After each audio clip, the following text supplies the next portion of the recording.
Hello, conference. Sorry I've got the cold. You'll have to bear with me, I'm afraid. I'm far enough away that I'm not contagious, so lucky you. Okay, let me just say something. We've just had some polls in from Scotland. They're very exciting.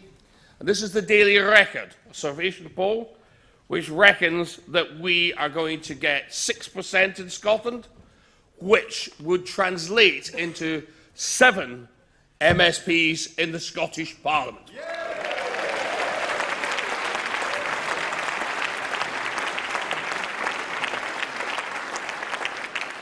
They said we'd never get an MEP. They said we'd never get an MSP. As a matter of fact, one of the leaders of the Scottish Parliament said that if David Coburn walks through the doors of the Parliament, it would be better off if it was closed. That'll be an interesting meeting when I chat with him, if he's still in the Parliament. Well, Ruth Davidson, the Scottish leader, said she would sign any worthless piece of paper Cameron brought back from Strasbourg.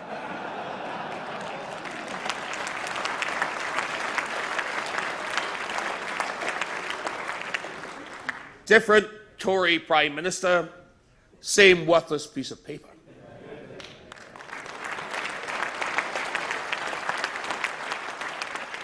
The Tories in Scotland have ruled themselves out of contention after her backing of the Cameron's nonsense. But 70% of people in the Conservative Party in Scotland do not agree with her. So they, I would assume and would encourage, to vote for UKIP in their first vote, and if not, in their second vote. And I think that will help us get well over the line to get people into the Scottish Parliament. Labour, well, it's still toxic in Scotland. It's falling apart, probably worse than it is in England, if that's possible. But the leadership, they support the EU, but that's not true of the ordinary Labour supporter in the street who fear for their salaries being compressed with competition from European workers coming over with the open door immigration policy. They're worried about their salaries compressed. They're also worried about their rents going up. They're worried about losing their social housing or not getting social housing. And they want to see a fair crack of the whip for ordinary people. It's all very well for the middle classes, for the better off, for some of the members of the Scottish Parliament, dare I say. They'll get cheaper nannies, cheaper chauffeurs, cheaper gardeners. But what about ordinary people? They're the ones that have to compete. It's all right for most of the lawyers who seem to comprise the Scottish Parliament, but the rest of us are going to have a much worse time. So we want to stick up for the ordinary Scot in the street, the ordinary person that needs a job and does not want it taken away from them or having their wages reduced.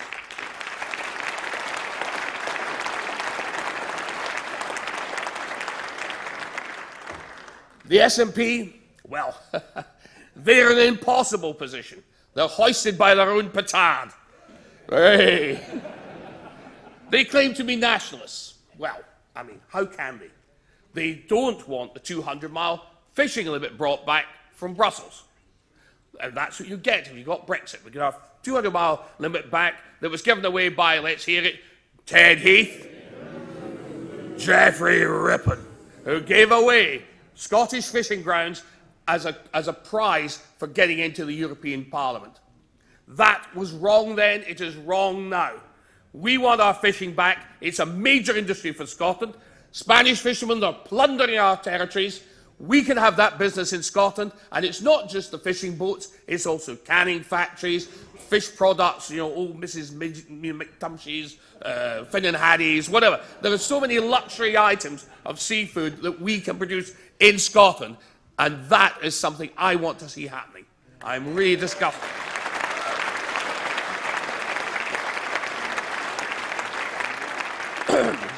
Well, of course, we'll be able to make our own TTIP treaties so that we don't have TTIP as it is envisaged by 27 other countries in Europe, damaging the Scottish health service. The SNP seems to be doing a good enough job of that as it is. So we don't need any more help from the Americans. Thank you very much. We also want to see Scottish steel, which seems to have been irreparably damaged by two things. The Chinese steel dumping, which is not being stopped by the EU's tariffs. If we are independent of the European Union, we do not have to do that. We can set our own tariffs and stop Chinese steel dumping. But also, we don't have this ludicrous business where our power is so expensive in Scotland because there are so many rules, regulations that make our power stations like Llandudno, which produce power, but could be producing cleaner power if more investment was spent on scrubbers and all sorts of other things. So we have expensive power, which has killed our steel industry. People in Scotland need jobs. It's very important. I was going out fishing communities with Ray Finch. We went around most of Scotland, and the fishermen of Pitt and Weem said to me that they are a more endangered species than the seals that the EU will not allow them to kill. So I want to see jobs for fishermen, and I want to see them have the same protection that seals get.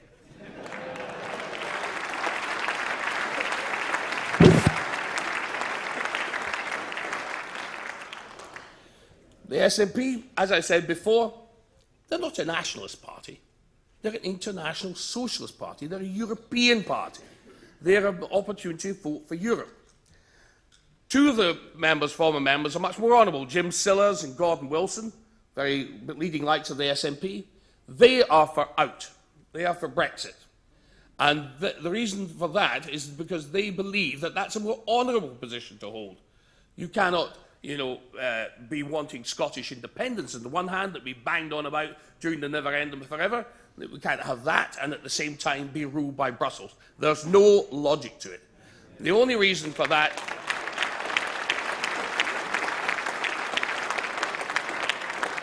is that dear darling Nicola, she's such a fashion icon, she's so beautifully dressed all the time, and Alex Salmond, our former glorious First Minister, who seems to be doing a lot of TV programmes in England, LBC, everywhere. He's become a bit of a star.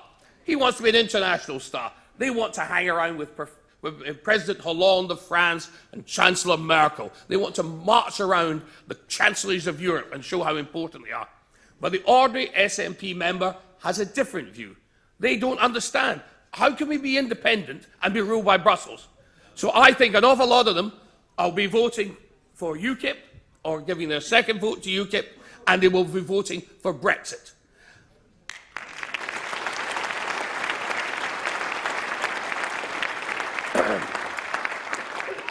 A Guardian poll recently came out, I think it was this week, they came out and said that 60% of Scots were Eurosceptics. And all this nonsense about Scots not being Eurosceptics is that, pure bunkum. Because when I knock on doors, people look and they say, I'm voting for you, I'm voting for Brexit, but don't tell anybody. There's a palpable fear in Scotland of the SNP that you can lose your job, or you can find that you don't get that promotion if you work for the health service, work for the police, work in the civil service. Whether it be true or not is another matter, but that is the perception. People are scared. And in private enterprise, they're scared because look what happened to Barhead Travel. They were mobbed by the Cybernats during the referendum, and it just nearly destroyed their business. Now, if there's that palpable fear in Scotland, no wonder the pollsters are getting very, very odd views on the doorsteps. Very few people are going to say, oh yes, I'm on your side, because they'll lose their jobs or they will have a very bad time in their jobs and they won't get that promotion they wanted. So don't believe what they say in the polls. Things are not quite as they seem. Well, I want to see a UKIP body in the Scottish Parliament. We don't fear it, we embrace it. We want to put UKIPers in the Parliament. We believe that a Scottish Parliament responsible for raising the money it spends will be an awful lot more responsible for how they spend it if they've had to raise it. And I think it's high time they did.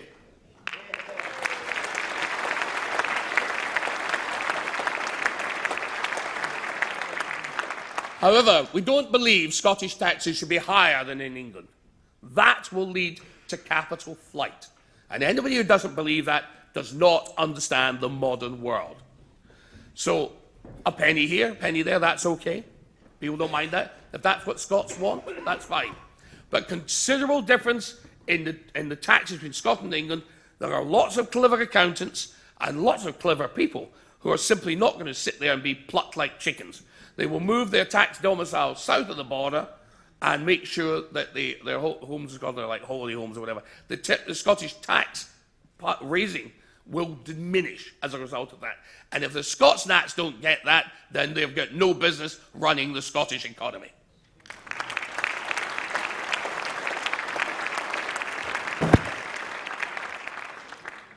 UKIPers want a Scottish Parliament making sensible decisions, logical decisions, and being responsible for the decisions they make, financially responsible. If the Scots Parliament does not make the correct decisions, then it must, in some ways, take responsibility for that, and that will be shown up in how much pain is inflicted on the Scottish voter. And the Scottish voter will, in turn, see that it's not always wicked Westminster. No. It's probably wicked Holyrood. At the moment, our farmers aren't getting their money back. There's big delays over that, and that's thanks to the Scottish government. I want to see the farmers in Scotland get the money directly from Britain. I don't want to see it go via Brussels, where a great chunk of it is hived off for Brussels. Germany and France are the only serious contributors to the European budget. So why don't we cut out the middleman? Why don't we just take the British taxpayers' money and pay it directly to the farmers and cut out the middleman?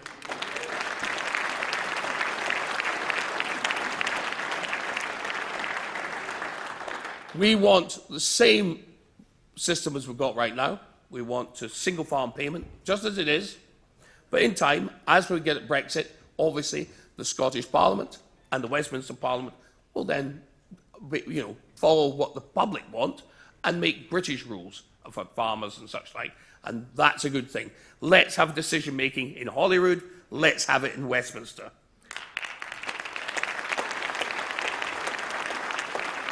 When you see the floods that have devastated Scotland, especially in the borders, terrible floods, a lot of that's been caused by not dredging the rivers. And that, ladies and gentlemen, is down to the EU rules about dredging rivers. There is no point in some body over in Brussels making decisions about dredging rivers in parched Sardinia and then translating that to Scotland where we have an overabundance of water. It makes no sense at all.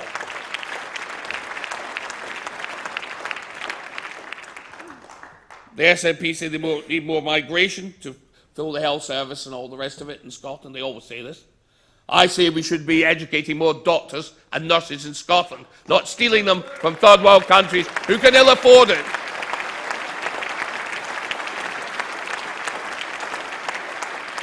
That, ladies and gentlemen, is thoroughly immoral. Thoroughly immoral. If we want to keep people in Scotland, and that's what I want to see, many of my generation left Scotland. Sick and tired of a Scottish nationalist or socialist state that kept telling us, you can't make money, it's wrong, it's evil. So they got up and they went, as Scots have always done, to other parts. Well, if they want to have a younger Scottish population, they don't need to import it from Europe or from the rest of the world. What they need to do is produce policies that attract Scots to stay in their own country. And that's what UKIP will be doing if we get into the Scottish Parliament. We will encourage Scots to stay at home, build businesses and employ fellow Scots. But you can only do that with sensible policies, UKIP policies, business-friendly policies, policies that are designed to create jobs. That's what UKIP's going to do. So everyone in Scotland, will you be the highest or you be the lowest? Vote for UKIP, get a square deal.